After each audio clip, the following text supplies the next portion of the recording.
Bom dia.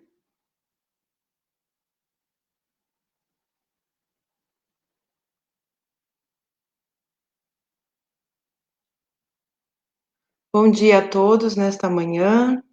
Estou colocando aqui público a nossa aula para que todos possam assistir.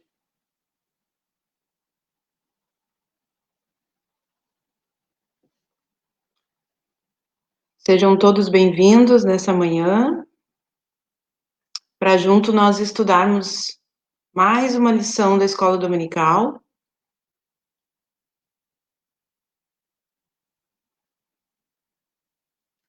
Que Deus abençoe a cada um. Não sei o que está. Não sei se todos estão podendo assistir. Estou aqui alterando a privacidade.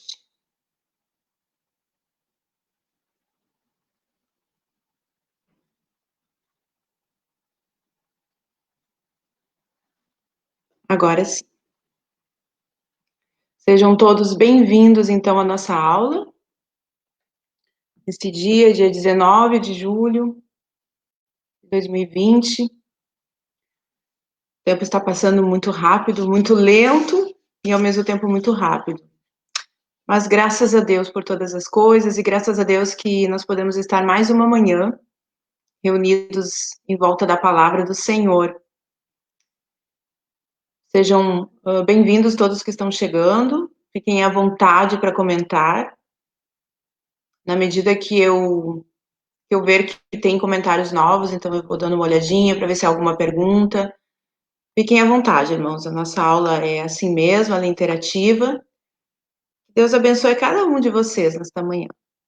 Então, agora às 10 horas, vamos começar então com a nossa lição de número 3. Para os que estão chegando agora, sejam todos muito bem-vindos. Então, irmãos, como vocês sabem, nós iniciamos no início de julho um novo trimestre. E essa revista, então, ela nos traz, o tema dela é os princípios divinos em tempos de crise. Nós tivemos essa é a terceira e última lição dentro desse tema dos princípios divinos em tempos de crise, sobre despertamento espiritual. Na primeira lição, nós estudamos que Daniel orou por um despertamento, ao ver que chegava o fim do cativeiro de Judá, na Babilônia. Semana passada, o Leonardo nos deu uma aula, ministrou sobre o milagre que é o despertamento espiritual. E nesta manhã, então, finalizando essa série dos despertamentos, né, do despertamento espiritual, porque depois, a partir do próximo domingo, dentro do tema dos princípios divinos, nós vamos começar a estudar, então, alguma outra coisa. Mas, nesta manhã, então, a lição é o despertamento renova o altar. Vamos ver se dá para ver direitinho aqui. Então, lição de número 3, o despertamento renova o altar.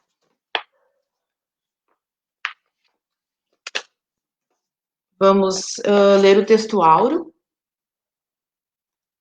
Antes de orar, vou fazer a leitura do texto áureo, que está em 1 Reis 18, versículo 30, e diz o seguinte: Então Elias disse a todo o povo: Chegai-vos a mim. E todo o povo se chegou a ele e reparou o altar do Senhor que estava quebrado. 1 Reis, capítulo 18, versículo 30. E a verdade prática da nossa lição nos diz que Satanás jamais derrotará o crente cujo altar é constantemente renovado pelo Espírito Santo. E nós vamos ver nessa lição o papel ativo do Espírito Santo num despertamento real. Vamos orar então. Senhor, nós queremos te louvar nesta manhã, bendizer o teu nome e te agradecer, Senhor, por este privilégio de levantarmos com vida, de podermos, Senhor, respirar novamente, Senhor, o ar da manhã, Senhor, de poder, Senhor, estarmos reunidos em volta de um computador, de um celular, para estudar a tua palavra, Senhor. Não é, Senhor, aquilo que gostaríamos no momento, gostaríamos de estar reunidos fisicamente no templo, na casa do Senhor, estando em comunhão uns com os outros, abraçando-nos, mas neste tempo, é um tempo que tu escolheste, Senhor, para continuar falando conosco E nós queremos, Senhor, não murmurar, não reclamar, Senhor, mas te agradecer pelo privilégio que temos de continuar estudando a tua palavra. Te agradeço pela vida de cada um dos irmãos e amigos que estão chegando, que vão assistir esta aula. Eu te peço a tua bênção sobre eles, sobre cada professor também que está ministrando nesta manhã a tua palavra. Senhor, fica conosco, dirige, Senhor, esta lição e que tudo seja para a edificação das nossas vidas, no nome de Jesus. Amém. Lido então, irmãos, né, o texto áureo e a verdade prática. Paz do Senhor, queridos, Pasqualina, Paulo, Leonardo. Deus abençoe cada um. Então, lidos esses dois primeiros pontos ali da nossa lição, vamos para a nossa lição, então, para a leitura bíblica em classe. E ela se encontra em Esdras, capítulo 3, versículos do 2 ao 5 e do 10 ao 13.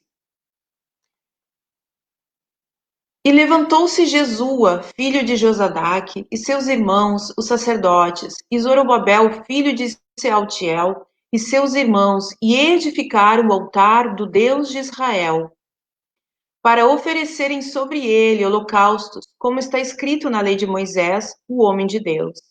E firmaram o altar sobre as suas bases, porque o terror estava sobre eles, por causa dos povos das terras. E ofereceram sobre ele holocaustos ao Senhor, holocaustos de manhã e de tarde. E celebraram a festa dos tabernáculos, como está escrito, e ofereceram holocaustos de dia em dia, por ordem, conforme o rito, cada coisa no seu dia, e depois disto, o holocausto contínuo e o das luas novas, e de todas as solenidades consagradas ao Senhor, como também de qualquer que oferecia oferta voluntária ao Senhor, pois quando os edificadores lançaram os alicerces, o templo do Senhor, então, apresentaram-se os sacerdotes, já paramentados e com trombetas, e os levitas, filhos de Asaf, com saltérios, para louvarem ao Senhor, conforme a instituição de Davi, rei de Israel. E cantavam a reveses, louvando e celebrando ao Senhor, porque é bom, porque a sua benignidade dura para sempre sobre Israel. E todo o povo jubilou com grande júbilo, quando louvou o Senhor pela fundação da casa do Senhor. Porém, muitos dos sacerdotes e levitas e chefes dos pais, já velhos, que viram a primeira casa sobre o seu fundamento, vendo perante os seus olhos esta casa, choraram em altas vozes. Mas muitos levantaram as vozes com júbilo e com alegria, de maneira que não discernia o povo as vozes de alegria das vozes do choro do povo, porque o povo jubilava com tão grande júbilo que as vozes se ouviam de muito longe. Esdras, capítulo 3, versículos 2 a 5 e 10 a 13. Amém. Então, irmãos, lido esse texto, né, que nos fala aqui a palavra, nós podemos ter uma ideia do ambiente que se encontrava o povo de Judá no momento da restauração do templo, no momento da restauração do altar. Havia ali sentimentos desencontrados, vamos dizer assim. Havia alegria, mas também havia tristeza. E a gente entende ali pela palavra, né? A alegria por estar retornando, por estar voltando a viver uma vida como o povo de Deus livre, mas também havia uma tristeza por aquilo que havia passado. Aqueles que haviam conhecido aquela primeira casa, aquele primeiro templo. Então, como diz aqui o primeiro tópico, o despertamento conduz o homem ao altar. Então, quando os judeus retornaram ao cativeiro, eles precisaram aprender a viver novamente como agora um povo integralmente do Senhor. Eles eram um povo livre agora. Depois de 70 anos no cativeiro na Babilônia, né? O Senhor, então, concede responde à oração, ele cumpre a sua promessa que ele havia prometido antes que o povo fosse levado ao cativeiro. Ele disse que por 70 anos eles estariam lá para aprender que só o Senhor era Deus, para dar descanso à terra que eles não haviam dado descanso, que o Senhor havia instituído pela lei, que a cada 7 anos precisava dar um descanso para a terra, se recuperar, e eles não davam, eles forçaram. Então, várias coisas, mas principalmente a idolatria de Israel, de Judá, né, porque Israel já havia sido enviado cativo à Síria. Judá, vendo isso, vendo seu irmão sendo levado cativo, não se arrependeu dos seus pecados. E para quem talvez não entenda, quando se fala em Judá e em Israel, Israel, né, o povo de Israel, ele era dividido em 12 tribos. Mas houve uma divisão no reino, então se dividiu entre as tribos do norte e as tribos do sul. E Judá, então, ficou nesse grupo pequenininho das tribos do sul. Então, todo o resto de Israel foi levado anteriormente ao cativeiro na Síria, justamente pelo seu pecado de idolatria. E Judá, vendo isso, não temeu ao Senhor, não se arrependeu dos seus pecados. Então, o Senhor permite que eles sejam levados cativos à Babilônia, mas depois de 70 anos, o Senhor cumpre a sua promessa. E agora eles estão de volta na sua terra. Mas não, alguém lendo assim muito rapidamente pode pensar, então era só alegria, era só felicidade, mas a gente sabe que a vida não é assim, que a readaptação muitas vezes é difícil, né? Então, como nós lemos no texto, uma parte desse povo que retornou, que foi, sai da Babilônia, então, por ordem de Ciro, e retorna à terra de Israel, parte dele foi pessoas que já eram idosas e que viveram antes do cativeiro e haviam conhecido a glória da primeira casa. O primeiro templo construído por Salomão era de uma majestosidade imensa. E agora, esse templo que eles restauram, um templo que estava em ruínas, em pedras, eles fizeram o que eles puderam naquele momento ali. Claro que eles levaram dádivas, levaram ofertas, levaram material para a reconstrução, mas esse segundo templo não era como o primeiro, na sua majestade, na sua grandiosidade. Então, aquelas pessoas que haviam vivido e conhecido aquele primeiro templo agora choravam de muita tristeza, porque eles viam o segundo templo e diziam: Isso não é nada. O que foi o templo do Senhor? E agora, olha o que é essa coisa pequena, essa coisa pouca. Para eles, houve uma tristeza muito grande. Outra parte desse povo eram pessoas que haviam nascido já no cativeiro, que nunca haviam conhecido a terra de Israel, que ouviam falar pelos seus pais, pelos seus avós, pelos seus familiares, né, do que era a terra de Israel, que terra que emanava leite e mel. E eles, para eles, tudo isso era apenas história. Agora eles estavam vendo uma realidade, mas a realidade não era fácil, porque era uma, principalmente Jerusalém, ela estava destruída. Os muros de Jerusalém estavam caídos. Então, retornar para um lugar de escombros também não é fácil. Então, para eles que já tinham também uma vida estruturada na Babilônia, também foi, de uma certa forma, difícil. Então, por isso que eu digo que eram sentimentos desencontrados. Havia alegria, porque agora eles estavam livres. Eles podiam viver livremente na sua pátria, na terra que Deus havia dado a eles. Mas, por outro lado, era um trabalho árduo pela frente. E não só isso, haviam povos ao redor. Imagine, em 70 anos, povos chegaram para habitar, para tomar conta, para conquistar, até porque muitos tinham ódio, tinham raiva de Israel, porque Israel sempre era vitorioso nas suas batalhas. Então, eles tomaram conta da terra, eles pensaram, nunca mais esse povo volta, e agora ela é nossa. Então, eles tiveram que chegar, eles tiveram que reconstruir novamente, e aqueles povos que estavam, então, ali ao redor, causavam terror a eles, eles tinham medo, quantos deles temiam ser levados cativos novamente para algum lugar, ser escravizados novamente. Quando nós passamos por um momento difícil, um momento traumático, fica sempre aquele temor, e às vezes é difícil a gente vencer aquele temor de que eu vou passar novamente, vai acontecer novamente comigo. Então, irmãos, o povo que volta para Jerusalém, volta para as cidades ao redor, era um povo que voltava com temores no seu coração, com preocupações. mas também era um povo que voltava com alegria, que vinha com alegria porque entendia que o Senhor estava cumprindo a sua promessa, se o Senhor estava permitindo que eles retornassem à terra de Israel, então o Senhor também proveria todas as coisas. No coração de todos ali, mesmo daqueles que se entristeceram, mas havia esperança de uma vida nova. E quando aqueles sacerdotes, aqueles levitas, aqueles chefes de famílias idosos, antigos, choram pelo templo do Senhor, que havia sido destruído, o Senhor levanta então o profeta Ageu para trazer essa palavra tão maravilhosa para eles. Ageu fala o seguinte, sendo boca do Senhor.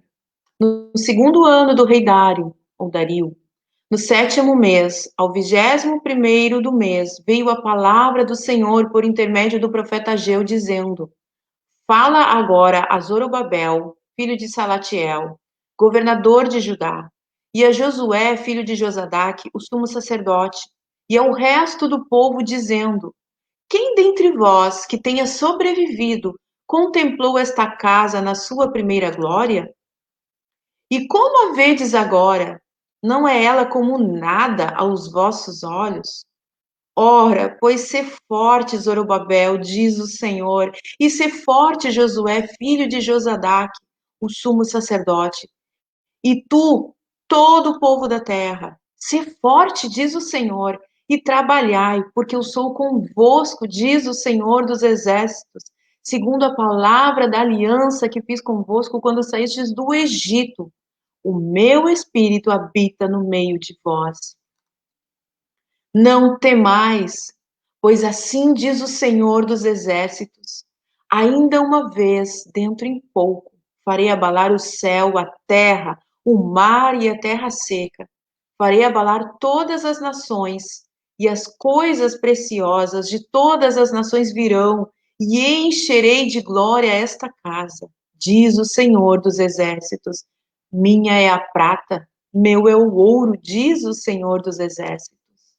A glória desta última casa será maior do que a da primeira, diz o Senhor dos exércitos.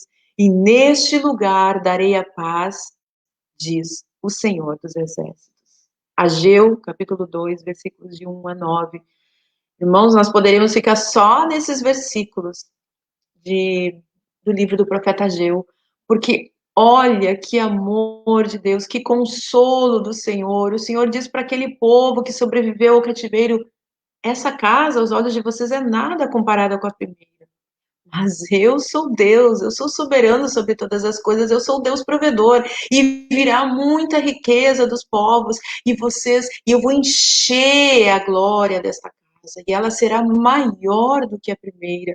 O Senhor estava prometendo um templo lindo, mas muito mais do que isso. O Senhor não se interessa em aparência.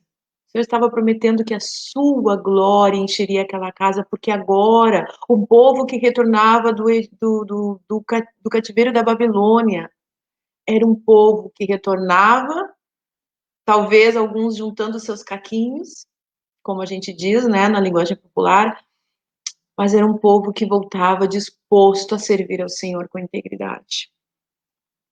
Eles agora, sendo um povo livre, eles precisavam escolher entre realmente servir a Deus de todo o coração ou voltar à prática da idolatria que havia levado os seus pais, né, o seu povo para o cativeiro na Babilônia.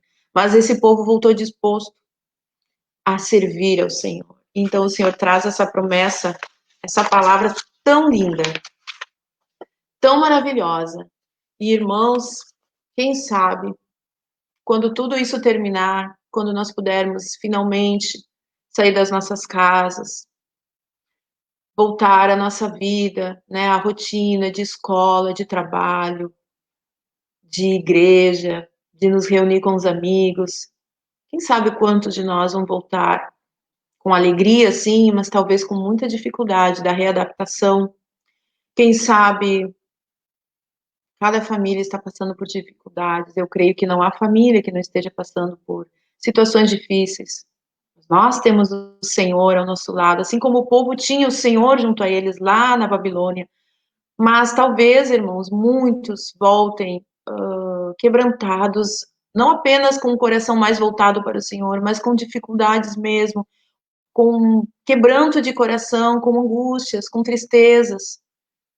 Mas o Senhor nos traz essa palavra nesta manhã do profeta Ageu, que Ele está conosco, Ele é o Senhor dos Exércitos. O Senhor dos Exércitos significa que peleja, que batalha pelo seu povo.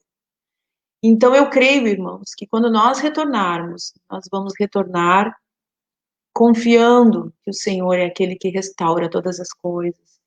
E desde agora o Senhor nos deixa essa palavra. Vai terminar esse tempo de cativeiro, vai terminar. Não vai ser fácil, talvez, para muitos a readaptação, mas o Senhor estará conosco. O Senhor estará conosco. E se você que está assistindo esse vídeo ainda não tem tido uma experiência com o Senhor, ainda não tem conhecido esse Deus que provê todas as coisas, este Deus que perdoa, este Deus que ama, que enviou o seu único filho por amor a nós, saiba, Ele está interessado na sua vida, Ele está interessado em restaurar aquilo que está sendo talvez perdido e quebrado durante esses últimos meses. Deus é fiel.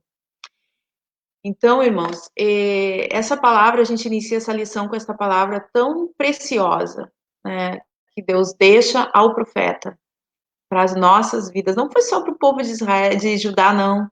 Não foi só para eles, foi para nós. Essa palavra é para nós. O Senhor é aquele que provê. Quantos perderam seu trabalho antes e durante essa pandemia? Quantos? Mas o Senhor é aquele que é o dono do ouro e da prata. Então, irmãos, não vai faltar o alimento, não vai faltar o sustento, não vai faltar, porque o Senhor é conosco. Aleluia. Amém. Então, seguindo ali no ponto 2 da nossa lição, nesse primeiro tópico ainda, né, o despertamento conduz o homem ao altar. Então, na verdade, o ponto 1 ainda, nós estamos apenas na introdução, tá? Os judeus sentiam a necessidade do acesso a Deus que o altar lhes proporcionava. A palavra hebraica para altar é misbeach, no hebraico, né? Ali até tá pequenininho, não sei se vocês vão conseguir ver ali, só coloquei ali os caracteres em hebraico. Então, altar, misbeach, em hebraico significa lugar elevado onde era feito um sacrifício ou simplesmente lugar de sacrifício. E essa palavra aparece quase 400 vezes no Antigo Testamento. E a primeira ocorrência dela está em Gênesis 8. Gênesis 8, versículos do 20 ao 22 diz o seguinte: Levantou Noé um altar ao Senhor e, tomando de animais limpos e de aves limpas, ofereceu holocaustos sobre o altar.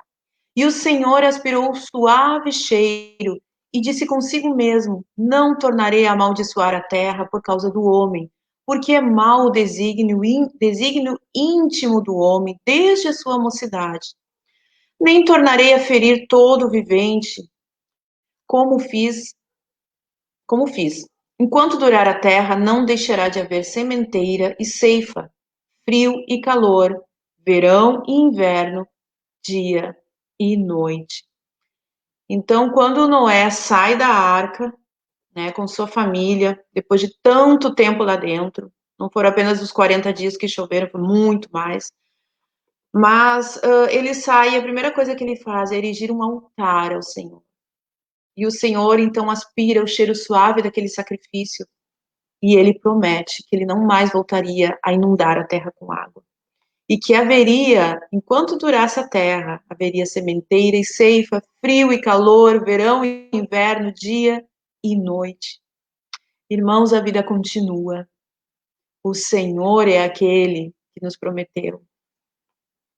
A noite é longa, o choro é grande durante essa noite, mas a alegria vem pela manhã. E chega amanhã e vai haver manhã. Glória a Jesus. O altar, então, irmãos, ele significava a presença de Deus, estar na presença de Deus, como o próprio Senhor declarou. Lá em Êxodo 29, ele diz o seguinte: Isto é o que oferecerá sobre o altar: 2 cordeiros de 1 ano, cada dia continuamente. E este será o holocausto contínuo por vossas gerações, à porta da tenda da congregação, perante o Senhor. onde vos encontrarei para falar contigo ali. Ali virei aos filhos de Israel, para que por minha glória sejam santificados. Êxodo 29, versículos 38 e depois o 42 ao 43. Saltei porque são vários textos que a gente vai ler essa manhã, então para não tomar muito tempo. Mas o Senhor fala ali que no altar, quando o povo de Israel erigisse o altar e oferecesse sacrifícios ali, o Senhor encontraria com eles. Então o altar, ele significa isso, a presença do Senhor. E por isso que foi uma das primeiras coisas que Judá então restaurou ao retornar à terra, a sua terra, né, a sua pátria. Ele restaurou o altar. Eles necessitavam urgentemente dessa religação, de estar plenamente diante do Senhor, através, né, de um altar restaurado, onde eles pudessem sacrificar ao Senhor e estar realmente ali, adorando ao Senhor. E agora, assim, o ponto 2, ele fala que todos os despertamentos genuínos começam com a restauração do altar. E aí o comentarista, então, ele nos traz o exemplo, alguns exemplos, né? O exemplo de Elias, o profeta. Né? Nós já lemos ali no texto áureo, né? Quando Elias, então, repara o altar. E a, esse aqui é a primeira, é a continuação daquele texto. Aquele foi só um versículo, né? E agora a gente vai ler um pouquinho mais adiante. Tá? 1 Reis 18, nós lemos apenas o 30 no texto áureo, e aqui nós vamos até o 35. São versículos longos, irmãos, mas para que a gente possa entender o contexto. Então, diz o seguinte: Então Elias disse a todo o povo: Chegai-vos a mim. E todo o povo se chegou a ele. Elias restaurou o altar do Senhor que estava em ruínas. Tomou 12 pedras, segundo o número das tribos dos filhos de Jacó, ao qual viera a palavra do Senhor, dizendo: Israel será o teu nome. Com aquelas pedras edificou o altar em nome do Senhor. Depois fez um rego em redor do altar, tão grande como para semear 2 medidas de semente. Então armou a lenha, dividiu o novilho em pedaços, pô-lo sobre a lenha e disse: Enchei de água 4 cântaros e derramai sobre o holocausto e sobre a lenha.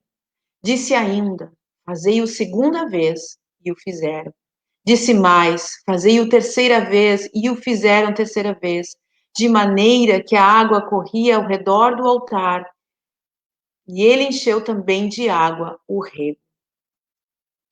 Esse texto nos mostra ali, naquele confronto de Elias com os profetas de Baal e os profetas de Acera, que havia uma idolatria muito grande em Israel, né? Nós já falamos inicialmente, e por isso depois ele é enviado cativo para a Síria, porque ele não se arrependeu. Mas naquele momento, Elias, então, ele chama o povo para perto de si e diz, ele tinha dito anteriormente, nós não lemos, até quando vocês ficarão divididos? Até quando vocês cochearão entre 2 pensamentos? Ou, ou o Senhor é Deus, ou Baal é Deus. Se Baal é Deus, serve a Baal. Mas se o Senhor é Deus, sirvam ao Senhor e somente ao Senhor. Então ele chama o povo para si, o povo que estava em pecado, e ele diz: Agora eu vou restaurar o altar do Senhor, que estava em ruínas, quebrado, porque a idolatria tinha tomado conta e o altar do Senhor havia sido destruído. Então ele começa a restaurar. E que coisa interessante, irmãos, ele manda que se joguem água, 4 cântaros, sobre o altar por 3 vezes, e sobre o holocausto, aquele sacrifício sobre a lenha, onde já se viu lenha molhada pegar fogo, mas é que o fogo vinha do Senhor. E quando o Senhor faz as coisas, não importa que as pessoas digam não vai dar certo, mas é uma loucura isso que tu estás fazendo. Ora, Elias, como é que tu vai molhar a lenha? Nunca vai pegar fogo nisso. Mas veja o que aconteceu mais adiante. Então caiu fogo do Senhor e consumiu o holocausto e a lenha e as pedras do altar e a terra, e ainda lambeu, ou seja, secou a água que estava no rego, toda aquela água. O que vendo isto, versículo 39, o que vendo isto, todo o povo caiu em terra e disse: O Senhor é Deus, o Senhor é Deus. 1 Reis 18, do 38 ao 39, essa primeira parte. A outra era do 30 ao 35. Então, irmãos, Quando o Senhor envia fogo, ele consome tudo, tudo que as pessoas dizem não vai dar certo, o Senhor faz dar certo. Mas houve uma restauração de altar, houve uma restauração da adoração, do culto ao Senhor. Elias, que era um homem de Deus, ele então tomou a frente para essa restauração do altar e veio um avivamento sobre Israel, porque o povo então clama: o Senhor é Deus, o Senhor é Deus. Naquele momento, é claro, depois eles voltaram a pecar contra o Senhor, mas naquele momento houve arrependimento, houve reconhecimento da soberania do Senhor. Outro exemplo de avivamento que veio de despertamento pela restauração de um altar foi através do rei Ezequias. Diz ali,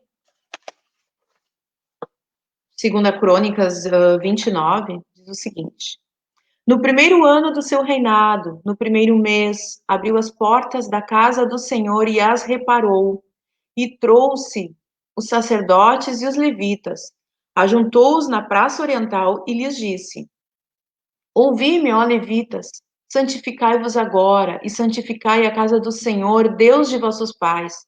Tirai do santuário a imundícia. Os sacerdotes entraram na casa do Senhor para a purificar e tiraram para fora, ao pátio da casa do Senhor, toda a imundícia que acharam no templo do Senhor.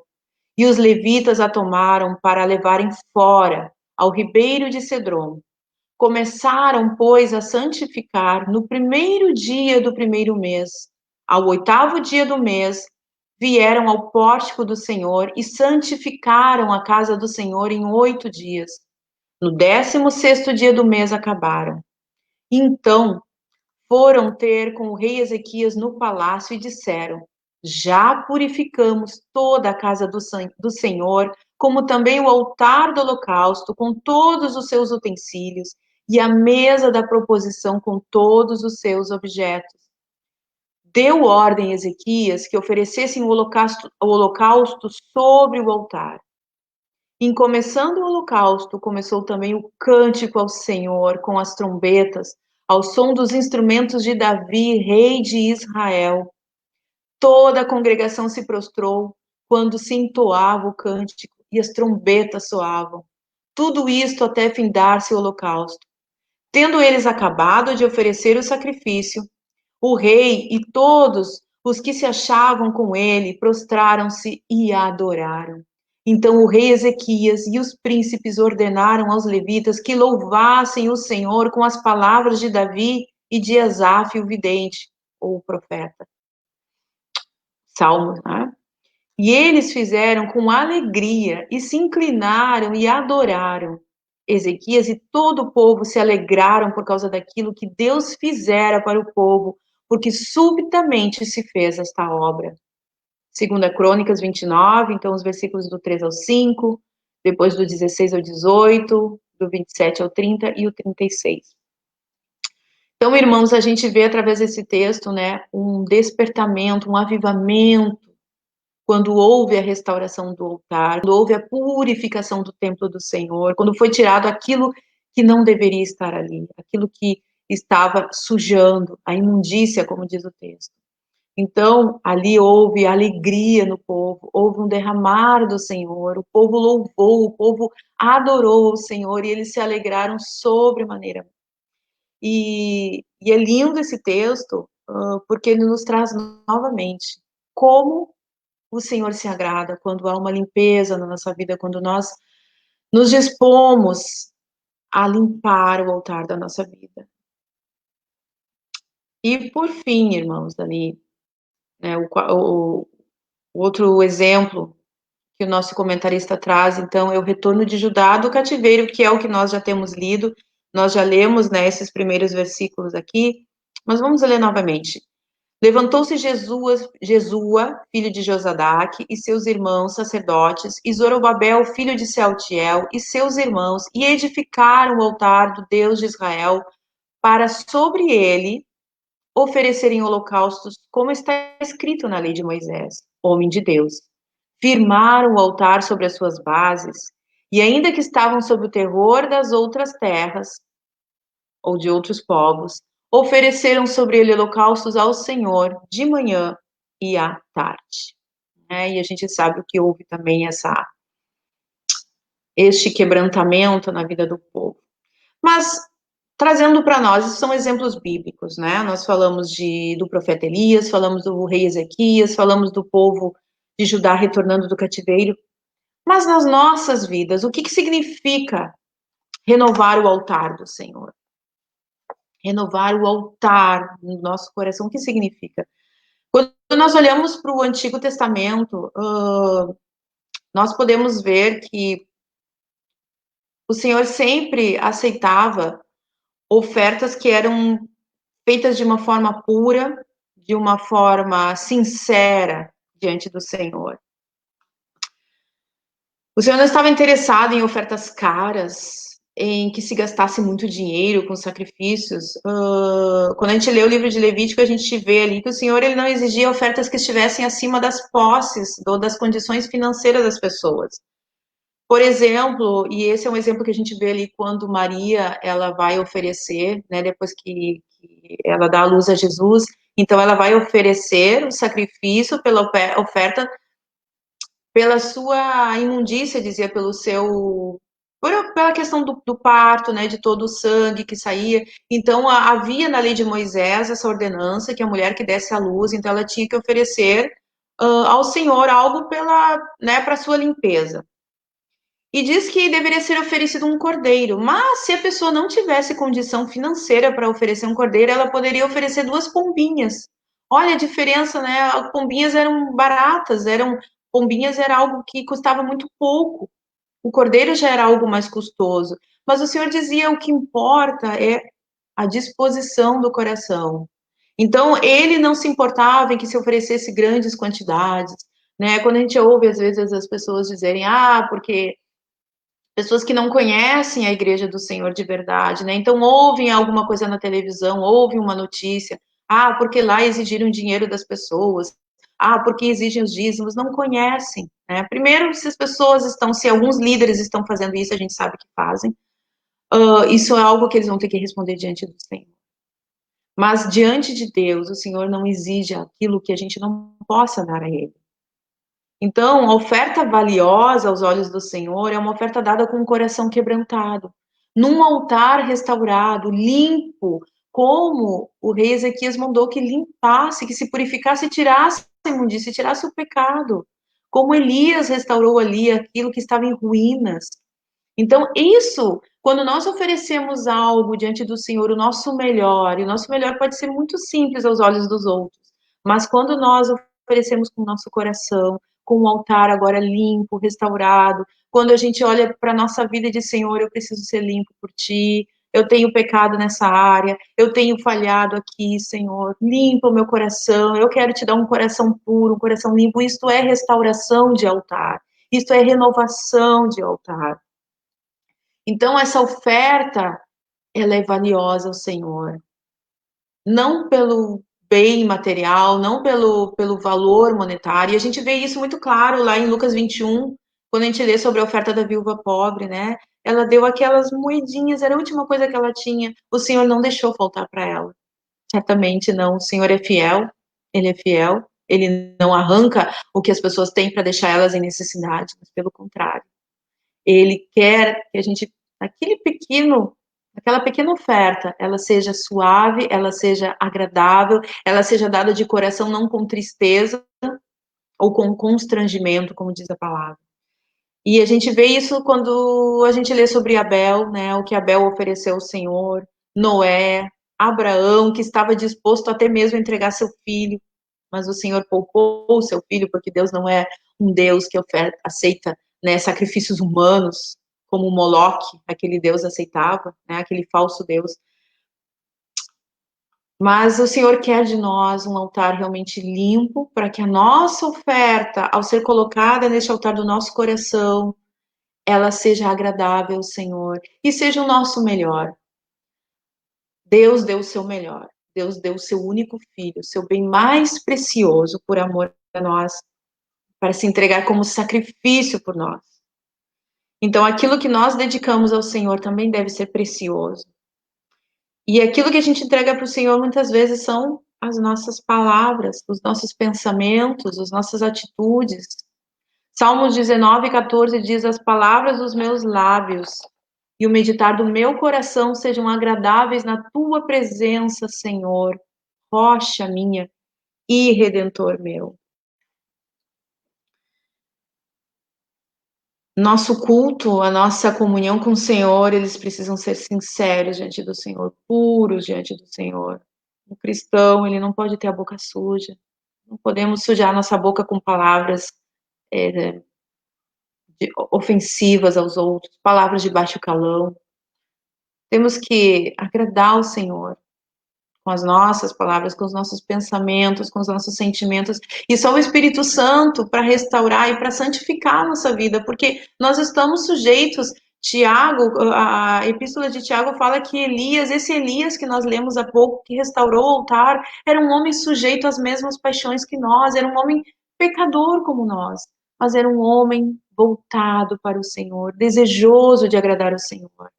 Então, da mesma forma, nós temos que fazer como o salmista fala, que as palavras dos meus lábios, que o meditar do meu coração, isso é uma oração que ele está fazendo. Ele não está dizendo, tudo que eu falo e tudo que eu medito, que eu sinto, isso agrada ao Senhor. Não, ele está desejando, ele está dizendo ao Senhor que as palavras dos meus lábios, o meditar do meu coração sejam agradáveis na tua presença, Senhor. Então, irmãos, esse tem que ser o desejo do nosso coração. E há um outro texto, em 2 Samuel, que nós vemos ali, quando Davi, ele comete um pecado de levantar um censo, de querer mostrar a grandiosidade do seu reino, de quantos súditos ele tinha, suas riquezas, o Senhor não se agradou disso. E o Senhor enviou uma praga sobre a terra. E muitos sofreram com aquela praga. E Davi, então, ele entende que ele precisa fazer alguma coisa, né? Ele precisa reparar aquilo que ele fez de errado. Então, o profeta Gade, ele vem diante de Davi e diz o seguinte: naquele mesmo dia veio Gade ter com Davi e lhe disse: sobe, levanta ao Senhor um altar na eira de Araúna, o Jebuseu. Porém, e aí já um pouco mais adiante, né, pulando alguns versículos, já para o 24, esse era o 18, diz assim: porém o rei disse a Araúna, porque Araúna queria dar de graça aquela eira, e ele disse: não, mas eu te comprarei pelo preço devido, porque não oferecerei ao Senhor meu Deus holocaustos que não me custem nada. Assim Davi comprou a eira e pelos bois pagou 50 siclos de prata. Edificou ali Davi ao Senhor um altar e apresentou holocaustos e ofertas pacíficas. Assim o Senhor se tornou favorável para com a terra e a praga cessou de sobre Israel. Davi, então, obedecendo a palavra do profeta, Gade, ele vai e erige um altar. E esse altar, ele não era simplesmente, eu vou lá e ofereço um sacrifício e Deus então se agrada. Era o significado do altar. Um coração de Davi, o homem segundo o coração de Deus, arrependido por ter se gloriado em si mesmo, por olhar para o seu reino e dizer, olha como eu sou importante diante dos outros povos. Ele se arrepende porque ele sabia que ele dependia do Senhor. Davi sabia que ele não era nada sem o Senhor. Se não fosse o Senhor, ele não havia derrotado Golias, não havia chegado ao trono. Então ele se arrepende, ele peca, mas ele se arrepende. E ele vai e cumpre a palavra do Senhor e erige aquele altar. E aquela oferta, aquele sacrifício, custou algo para ele. Ele não quis de graça. Ele então paga algo, né? Algo custa para ele e ele oferta ao Senhor e o Senhor se agrada e faz cessar a praga. Irmãos, às vezes é necessário colocar diante do altar, nosso altar, que nós erigimos ao Senhor, algo que nos custa. E eu não estou falando aqui de bens materiais, não estou falando de dinheiro, não estou falando disso, eu estou falando de coisas na nossa vida que às vezes nós nos apegamos, mas que não fazem bem para nós, não fazem bem para a nossa vida espiritual. E nós temos que estar dispostos a colocar diante do altar, a entregar para o Senhor. Temos que estar dispostos. Não é fácil, mas que o Senhor nos ajude a entender que tem coisas que nós precisamos entregar, afastar da nossa vida. entregar para o Senhor, para que o Senhor consuma com o seu fogo. Aleluia. Tópico 2 da nossa lição. Nós já estamos indo já mais para o final. Fala que Cristo é o centro da nossa comunhão com Deus. No Antigo Testamento, então, irmãos, o altar era o centro do culto israelita, né? Era ali que girava toda a adoração em torno do altar. Sem ele não havia expiação pelos pecados e, portanto, não havia comunhão com Deus.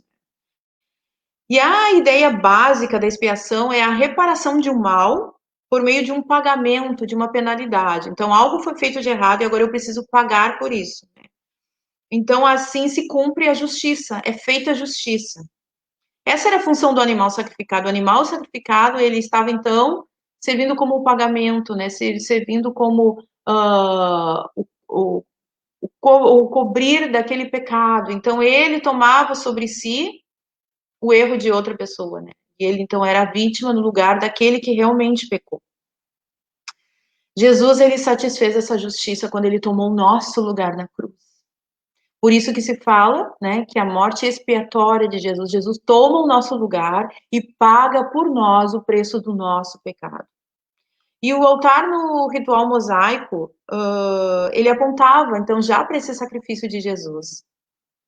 Diz ali, em Hebreus 13, do 10 ao 12, diz: temos um altar do qual os que ministram no tabernáculo não têm o direito de comer, pois aqueles animais cujo sangue é trazido pelo sumo sacerdote para dentro do Santo dos Santos como sacrifício pelo pecado, tem o corpo queimado fora do acampamento.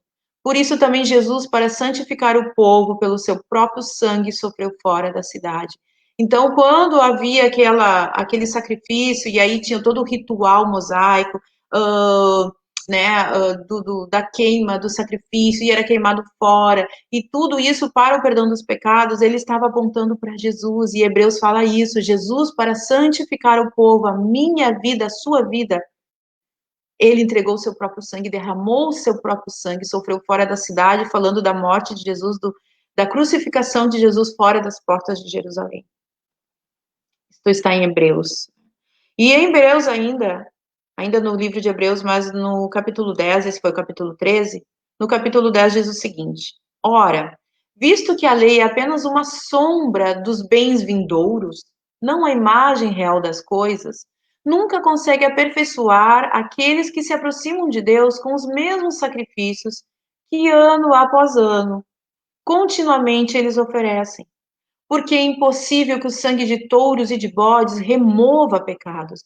Por isso, ao entrar no mundo, Cristo disse: sacrifício e oferta não quiseste, mas preparaste um corpo para mim. Jesus está falando, né, quando ele toma forma humana.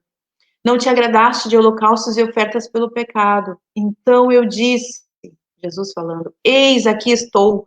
No rolo do livro está escrito a meu respeito. Estou aqui para fazer, ó Deus, a tua vontade. Nessa vontade, então segue o autor aos Hebreus, é que temos sido santificados mediante a oferta do corpo de Jesus Cristo, uma vez por todas. Ora, todo sacerdote se apresenta dia após dia para exercer o serviço sagrado e oferecer muitas vezes os mesmos sacrifícios que nunca, jamais podem remover pecados. Jesus, porém, tendo oferecido para sempre um único sacrifício pelos pecados, assentou-se à direita de Deus. Hebreus 10, versículos 1, depois do 4 ao 7 e do 10 ao 12. E ele inicia lhe dizendo que a lei era apenas a sombra daquilo que viria e não a imagem real. Então, aquele altar, ele era a sombra, ele apontava para o sacrifício expiatório de Jesus. Por isso que Jesus é o centro da nossa comunhão. Assim como o altar era o centro do culto judaico, do culto israelita, Jesus agora é o centro da nossa comunhão, porque ele se entregou a si mesmo, ele se fez maldito no nosso lugar, oferta. Ele, como sumo sacerdote, ofereceu a Deus a si mesmo, como oferta pelo pecado. Glória a Deus. E nós vemos que toda a Trindade participou dessa morte expiatória de Jesus. O Pai Celestial, né? Como Pai participou da morte expiatória de Jesus? Ora, ele elaborou o plano da salvação antes mesmo que houvesse mundo, sabendo que não foi mediante coisas corruptíveis como prata ou ouro que fostes resgatados do vosso fútil procedimento que vossos pais vos legaram, mas pelo precioso sangue, como de cordeiro, sem defeito e sem mácula, o sangue de Cristo conhecido com efeito antes da fundação do mundo, porém manifestado nos fins dos tempos por amor de vós. É Pedro quem escreve isso na sua primeira epístola, primeiro capítulo, do 18 ao 20. Então o Senhor elaborou esse plano de salvação antes da fundação do mundo. E Apocalipse 13, a última parte do versículo 8 diz que do livro da vida do Cordeiro que foi morto desde a fundação do mundo. Mas como assim ele foi morto desde a fundação? Ele não foi morto só no momento ali em que ele, né, veio como forma humana, nos seus 33 anos, mas significa que o Senhor já havia planejado, Deus já havia elaborado, que um dia ele enviaria o seu e ele seria morto pelos nossos pecados. Antes que houvesse mundo, antes que o Senhor criasse o ser humano, e antes que então, sendo o ser humano ainda não criado, ainda não havia pecado, mas o Senhor, na sua sabedoria, na sua onisciência, ele sabia que o homem pecaria. E ele então já preparou o plano da salvação. Antes que houvesse qualquer coisa, antes que o Senhor criasse o mundo. Esse é o amor de Deus por nós, essa participação do Senhor. Ele envia também Jesus no tempo determinado. Na plenitude do tempo, Deus enviou seu Filho, nascido de mulher, nascido sob a lei, para resgatar os que estavam sob a lei, a fim de que recebêssemos a adoção de filhos. Gálatas 4, do 4 a 5 nos diz. Então, o Senhor, ele enviou o seu Filho no tempo exato, no tempo correto, para que ele nos resgatasse dos nossos pecados. Ele esteve presente no momento em que Jesus entregou a sua vida por nós. 2 Coríntios 5,19 diz, a saber que Deus estava em Cristo, reconciliando consigo o mundo, não imputando aos homens as suas transgressões, e nos confiou a palavra da reconciliação, a reconciliação do ser humano com Deus agora através da morte de Jesus. O Senhor é maravilhoso, o Senhor, o Pai, aquele que podia exigir de nós tudo, até o último centavo, como alguém diria, né? E nunca pagaríamos o preço do nosso pecado. Ele enviou o seu Filho. Ele planejou esse plano maravilhoso da salvação antes que houvesse mundo. Aleluia. Bendito e glorificado seja o nome do Senhor. E Jesus, ora, como Jesus participou, né? O Filho de Deus, ele se ofereceu a si mesmo como oferta pelos nossos pecados. Efésios 5:2 diz, e andar em amor, como também Cristo nos amou e se entregou a si mesmo por nós, como oferta e sacrifício a Deus em aroma suave, ou seja, em sacrifício agradável, Senhor. Ele levou sobre si os nossos pecados e as nossas enfermidades lá na cruz. Carregando ele mesmo em seu corpo, sobre o madeiro, ou sobre a cruz, em outra versão, os nossos pecados, para que nós, mortos para os pecados, vivamos para a justiça. Por suas chagas fostes sarados. Pedro, então, novamente escreve ali, agora no capítulo 2, versículo 24 da sua primeira epístola. Aleluia. A gente poderia falar muito mais, mas o tempo é curto e a lição é extensa, né? Mas poderíamos falar muito mais sobre a participação, a atuação do Pai, a atuação do Filho nessa morte expiatória, mas não só isso, o Espírito Santo participou. Aleluia. Como? Primeiro que Jesus veio ao mundo por obra do Espírito Santo.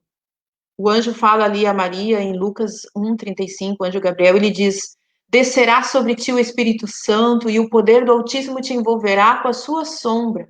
Por isso também o ente santo que há de nascer será chamado Filho de Deus. Então Maria concebeu pelo poder do Espírito Santo, não foi através do ato normal de uma esposa com seu esposo, então que se concebe uma criança. Isso foi depois, nos demais filhos que Maria teve, mas na concepção de Jesus foi através do Espírito Santo. Então, a vinda de Jesus ao mundo já é a atuação do Espírito Santo. E através do Espírito Santo, Jesus se entregou por nós. Hebreus 9:14 diz que muito mais o sangue de Cristo, que pelo Espírito eterno, Espírito com letra maiúscula, a si mesmo se ofereceu sem mácula a Deus, purificará a nossa consciência de obras mortas para servirmos ao Deus vivo. Então, pelo Espírito Santo, Jesus se oferece a Deus por nós. Né? Há um ensinamento errôneo que Jesus pagou ao diabo o preço do nosso pecado. Não. O diabo não tinha nada, ele não tinha nenhuma legitimidade para cobrar nada. Ele é um usurpador, ele tenta tomar o lugar de Deus. A nossa dívida era com Deus, com o Senhor. A nossa dívida era com Ele. E Jesus, então, se oferece a Deus, sem pecado, sem mancha, sem mácula, para purificar as nossas vidas. Aleluia. E o ponto 2 desse segundo tópico fala que o Espírito Santo quer, pelo despertamento, mostrar aos homens a grande vitória de Jesus no Gólgota. O Espírito Santo, ele revela, ele ensina, ele explica e ele penetra ou prescruta todas as coisas. E olha o que nos diz ali 1 Coríntios 2, do 10 ao 14. Mas Deus não-las revelou pelo seu Espírito, porque o Espírito penetra todas as coisas, ainda as profundezas de Deus. Porque qual dos homens sabe as coisas do homem, senão o Espírito do homem, que nele está? Assim também ninguém sabe as coisas de Deus, senão o Espírito de Deus. Mas nós não recebemos o Espírito do mundo, mas o Espírito que provém de Deus, para que pudéssemos conhecer o que nos é dado gratuitamente por Deus, as quais também falamos não com palavras de sabedoria humana, mas com as que o Espírito Santo ensina, comparando as coisas espirituais com as espirituais. Ora, o homem natural não compreende as coisas do Espírito de Deus, porque lhe parecem loucura, e não pode entendê-las, porque elas se discernem espiritualmente. 1 Coríntios 2, do 10 ao 14. Então, nós podemos ver que tudo que nós podemos entender pela palavra é através do Espírito Santo. É Ele que nos dá esse entendimento, é Ele que nos traz o significado da morte de Jesus sobre a cruz do Calvário, do que Ele fez por nós, de como Ele tomou o nosso lugar. E o Pai, Ele ressuscitou Jesus através do Espírito Santo. Se habita em vós o Espírito daquele que ressuscitou a Jesus dentre os mortos, esse mesmo que ressuscitou a Jesus dentre os mortos vivificará também o vosso corpo mortal, por meio do seu Espírito que em vós habita. Romanos 8, versículo 11. Então, irmãos e amigos, o Espírito Santo é aquele que nos traz esse verdadeiro avivamento, quando há essa restauração do nosso altar. E o último tópico ali, quando há para finalizar, essa restauração do altar, então o Senhor, ele vem através do seu Espírito Santo, ele já fez toda a sua obra, e ele agora nos dá esse entendimento. É o Espírito Santo quem guia todas as coisas. Diz que ele nos guia toda a verdade, diz a palavra. E o último tópico ali, então, ele fala, cuidado com as imitações. Não esqueçam que nós estamos falando sobre um verdadeiro despertamento que renova o altar. Então, o pastor Eurico Bergsten, que é o comentarista da lição, né, vocês já sabem, ele nos exorta a ter um cuidado com movimentos que parecem ser avivamentos espirituais, mas na realidade não são. As escrituras nos mostram que o verdadeiro despertamento espiritual, ele é obra do Espírito Santo, não é de homens. Se não houver, então, restauração de altar, se não, a palavra do Senhor não estiver no centro, se o Espírito Santo não estiver dirigindo, não é um despertamento, não é um avivamento, irmãos, isso é apenas um movimento. São esforços humanos, sem eficácia, vazios em si mesmos.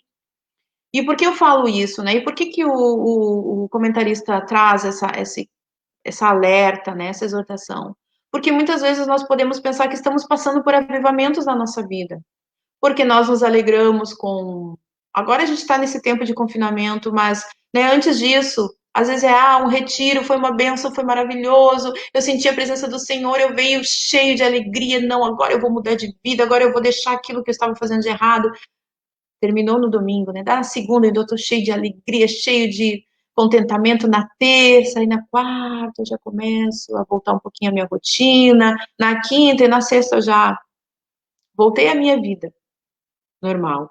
Porque não houve um verdadeiro despertamento em mim, não houve um verdadeiro avivamento, houve uma emoção, houve sim um entendimento de que eu preciso tomar certas atitudes, né, mudanças, mas não houve um verdadeiro despertamento gerado pelo Espírito Santo. Quando o Espírito Santo gera, e nós vimos muitos exemplos hoje disso, há uma verdadeira mudança de vida.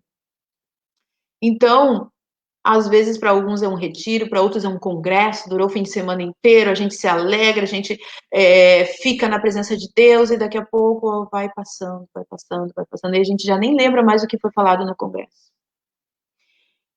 Nós não podemos viver de retiro em retiro, de congresso em congresso, de evento em evento, né? Eles são bons, são necessários, e quando eu olho para trás, vejo o meu tempo de solteira, tempo de jovens, que coisa maravilhosa foram os retiros que eu fui em vários retiros, foi bênção na minha vida, me fortaleceram, me ensinaram, criei amizades ali profundas que eu tenho até hoje.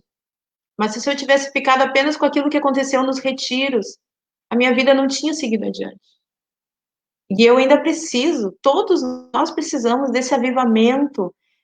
A palavra do Senhor diz: aviva a tua obra no meio dos anos. O Senhor precisa avivar a sua obra no meio dos anos. Passa um tempo, o Senhor precisa trazer novo avivamento sobre as nossas vidas. Nós não podemos viver de um avivamento genuíno que houve em nós, mas que ficou lá atrás, há 10 anos, há 5 anos, há 15, há 20, não sei.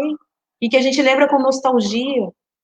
O Senhor quer renovar as nossas vidas. E esse é um tempo de renovar, esse é um tempo que Deus tem permitido nós passarmos, para que a gente possa buscar do Senhor esse avivamento, esse renovo espiritual, esse despertamento.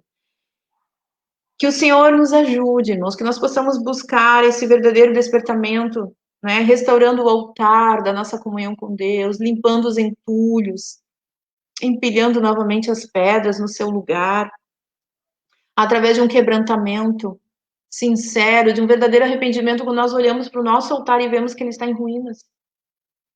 Quando eu olho para o meu altar e vejo que ele está quebrado, e eu preciso restaurar ele diante do Senhor, que eu possa olhar e dizer, e orar: Senhor, eu preciso deste avivamento, eu preciso dessa restauração. Que cada um de nós possa olhar para si mesmo, analisar o seu altar da sua comunhão, o que nós temos oferecido ao Senhor em cima deste altar. Em que condição ele está e que tipo de oferta estou dando ao Senhor, que tipo de palavras, que tipo de pensamentos e atitudes. Vamos orar, irmãos. Vamos orar e colocar diante do Senhor. Pai bendito, nós queremos te agradecer nesta manhã pela tua palavra tão preciosa, tão rica, que nos dá entendimento, que nos dá discernimento, que abre os nossos olhos, para que a gente possa ver em que condição nós estamos. Senhor, tu que julgas retamente todas as coisas. Senhor, nós não estamos aqui diante de homens, estamos diante de ti, Senhor. Olha para a nossa vida, como diz o salmista, sonda, olha o meu coração, vê se há em mim algo impuro, algum caminho incorreto. Senhor, tu conheces a minha vida, se há algo aqui, Senhor, que não está te agradando, abre os meus olhos para que eu possa ver, abre os olhos dos meus irmãos para que eles possam olhar para si mesmo e ver aquilo que precisa ser feito, aquilo que precisa ser restaurado no seu altar, renovado. Senhor, para que com um altar limpo, um altar puro, um altar em condições, dentro daquilo que tu queres, nós possamos oferecer ofertas suaves, de aroma agradável diante de ti, algo que te agrade, algo que seja valioso aos teus olhos, Senhor. Nós precisamos tanto de ti, Jesus. Paizinho, eu oro por cada família, por cada vida, por cada pessoa que está assistindo agora, cada irmão, cada amigo. Senhor, tu conheces a condição em que ele está agora. Tu sabes, Senhor. se há quebrantamento no seu coração, tu sabes se há alegria, tu sabes se há tristeza, tu sabes, Senhor, como cada um está. Paizinho, eu te peço no nome de Jesus, que o teu Espírito Santo, Consolador, que ensina, que revela, que mostra, que prescruta, Senhor, esteja trabalhando em cada um dos nossos corações. Que nós possamos, Senhor, entregar a nossa vida como oferta suave a Ti. Restaura a nossa vida, restaura o nosso coração. Nos ajuda, Senhor, a fazer a nossa parte de restaurar o altar do Senhor na nossa vida. Pai querido, eu oro no nome de Jesus e te agradeço por esta palavra e que ela permaneça falando aos nossos corações. Envia, Senhor, sobre cada um de nós, individualmente e como igreja, um verdadeiro despertamento em volta, ao redor da tua palavra, na restauração do altar, na direção do teu Santo Espírito.